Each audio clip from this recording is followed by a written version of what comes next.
Friends, Manchu Vishnu హీరోగా నటించిన Kannappa movie నుండి టీజర్ను రిలీజ్ చేశారు. భారీ కాస్టింగ్తో అండ్ భారీ బడ్జెట్తో తెరకెక్కుతున్న ఈ మూవీపై భారీ అంచనాలే ఉన్నాయి ఆడియన్స్లో. మరి ఆ అంచనాలకు తగ్గట్టుగా టీజర్ ఉందా అని అడిగితే నేనైతే లేదనే చెప్తా. ఎందుకంటే అన్ని సినిమాల్లో చూసినట్టుగానే యాక్షన్ ఎపిసోడ్స్ అండ్ ఎమోషన్స్ ఈ సినిమాలో కనిపిస్తున్నాయి అనిపిస్తుంది. కొత్తగా అయితే టీజర్లో నాకైతే ఏమనిపించలేదు. ఇంకో డిసప్పాయింట్మెంట్ ఏంటంటే టీజర్ను చూస్తున్నంతసేపు అసలు ఇది కన్నప్ప మూవీ టీజరేనా, కన్నప్ప అంటే ఇలాగే ఉంటుందా, శివుడికి సంబంధించిన సినిమా అంటే ఇలానే ఉంటుందా అనే డౌట్స్ మాత్రం వస్తూనే ఉన్నాయి.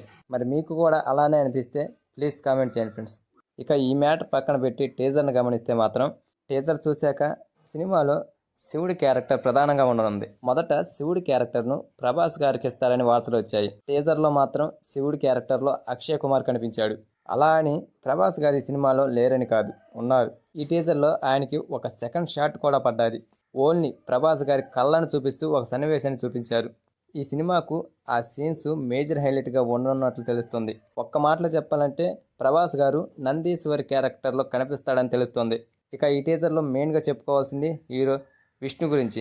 కన్నప్పని ఓ యుద్ధ వీరుడిగా చూపించారు ఈ టీజర్లో. హీరో మంచు విష్ణు చేసే యుద్ధ సన్నివేశాలు అయితే ఆకట్టుకున్నాయి ఈ టీజర్లో. సో ముందుగా చెప్పుకున్నట్లు ఇంతకు ముందు వచ్చిన కన్నప్ప సినిమాల కంటే ఈ సినిమా కాస్త భిన్నంగా ఉంటుంది అనిపిస్తుంది. ఇక కాస్ట్యూమ్స్ అండ్ విజువల్స్ ఇవన్నీ కూడా హాలీవుడ్ తరహాలో ఉన్నాయి. సో మొత్తానికి టీజర్ అయితే ఓ వర్గం ఆడియన్స్ని అయితే ఆకట్టుకుంది. యాక్షన్ ఎపిసోడ్స్ ఇష్టపడే మాస్ ఆడియన్స్కు ఈ సినిమా నచ్చవచ్చు. ఇక శివుడికి సంబంధించి ఎమోషన్ సీన్స్ కూడా పడితే మాత్రం ఫ్యామిలీ ఆడియన్స్ కూడా ఈ సినిమా నచ్చవచ్చు. తెలుగు సినీ పరిశ్రమలోనే ఇది ఒక మైలురాయిగా నిలిచిపోతుంది అంటున్నారు. మరి చూడాలి ఈ సినిమా ఎలాంటి విజయం అందుకుంటుందో. ఇకపోతే ఈ సినిమా రిలీజ్ డేట్ను త్వరలోనే అనౌన్స్ చేస్తామంటున్నారు మూవీ యూనిట్. మ్యాక్సిమం ఈ ఇయర్లోనే ఈ సినిమా రిలీజ్ అయ్యే అవకాశం ఉంది. ఇక ఈ సినిమా స్టార్ కాస్టింగ్ గురించి మాట్లాడుకుంటే ప్రభాస్, అక్షయ్ కుమార్, మోహన్ లాల్, శివరాజ్ కుమార్, బ్రహ్మానందము, నయనతార అండ్ మధుబాల ఇలాంటి స్టార్సే ఉన్నారు ఈ సినిమాలో. మరి ఈ రేంజ్లో స్టార్ కాస్టింగ్ ఉన్న సినిమా ఎలాంటి రిజల్ట్ అందుకుంటుందో చూద్దాం.